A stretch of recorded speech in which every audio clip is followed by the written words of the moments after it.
اعوذ باللہ من الشیطان الرجیم، بسم اللہ الرحمن الرحیم۔ السلام علیکم ورحمۃ اللہ وبرکاتہ۔ قبرستان میں داخل ہوتے وقت کی دعا، جب آپ قبرستان سے گزریں تو یہ پیاری دعائے کلمات آپ ضرور پڑھ لیں۔ السلام علیکم یا اہل القبور یغفر اللہ لنا ولکم انتم سلفنا ونحن بالاسر۔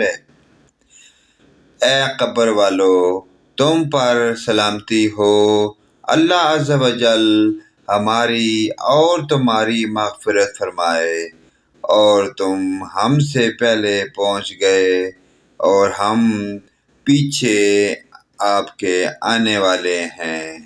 پیارے دوستو، اس پیاری قبرستان والی دعائے کلمات کو اپنے والدین، رشتہ داروں، عزیز و اقارب، تمام مسلمان بھائیوں کے ساتھ ضرور شیئر کریں۔ اللہ پاک کی ذات ہمیں قبر کے عذاب سے بچائے اور آخرت کی فکر کی توفیق عطا فرمائے۔ ویڈیو اچھی لگے تو لائک، کمنٹ اور شیئر کرنا نہ بھولیے۔ آمین ثم آمین یا رب العالمین۔